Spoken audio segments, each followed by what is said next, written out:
Witam. W tym odcinku zaprezentuję Wam ostatniego już Game Boya, chociaż chronologicznie to jest drugi dopiero, ale w moim programie będzie to już ostatni model, bo był już Classic, Color, Advance, Advance SP i Micro.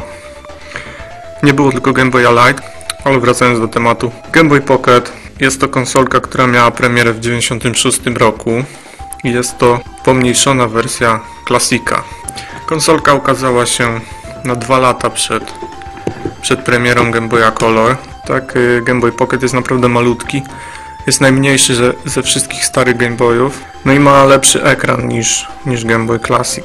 Od spodu jest wejście na zasilacz 3V oraz wejście na słuchawki mini jack. Pokrętło kontrast, z drugiego boku EXT konektor, pokrętełko volume i na górze jest włącznik. Jak się włączy, to tutaj jest czerwony kwadracik. Z tyłu tabliczka, która jest w formie naklejki. Oczywiście klapka na baterię. Klapka dość nietypowa i baterie też są malutkie, bo już to nie są zwykłe paluszki, tylko to są te mniejsze paluszki, czyli AAA LR03. Jak na tak małą konsolę, to posiada całkiem spory ekranik. Więc teraz włączmy konsolkę. Tu się nic nie zmieniło, tylko że ekran jest trochę lepszej jakości. A jeszcze przodu nie pokazałem z bliska, więc w standardzie głośniczek, Start Select, AB, krzyżaczek.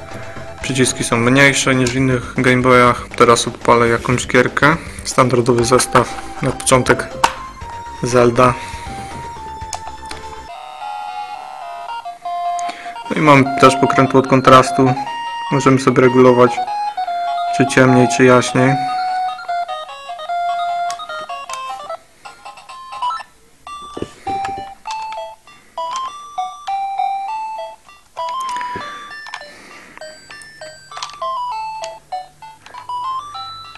Nie wiem, czy na filmie to widać, ale widoczność jest lepsza niż na Game Boyu Classic.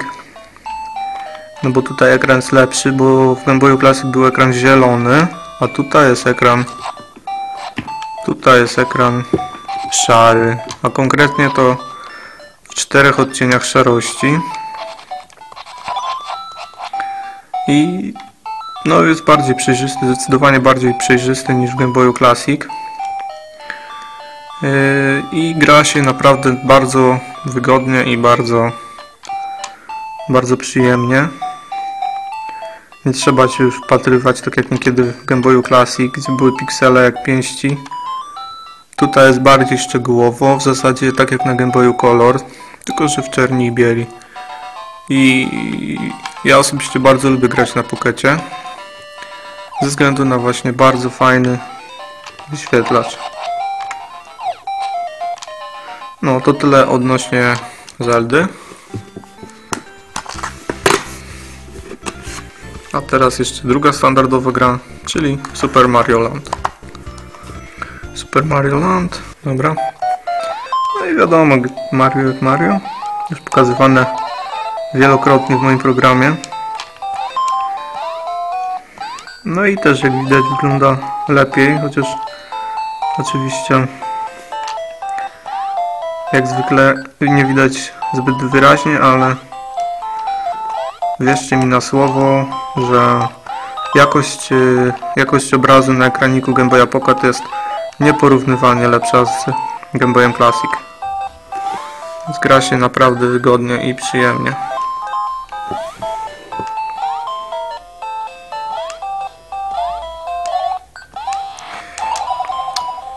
No, to w zasadzie tyle. Po długich bojach, po wielu miesiącach zmagań w końcu pokazałem wszystkie modele Game Boya, jakie ukazały się w naszym kraju. No i wspomniany Game Boy Light, którego już raczej nie pokażę.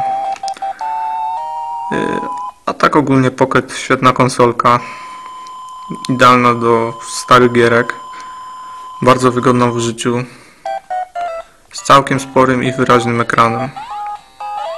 Więc śmiało mogę ją polecić każdemu. Kto jeszcze nie grał, niech się zaopatrzy. Polecam. W tym odcinku to wszystko. Trzymajcie się. Cześć.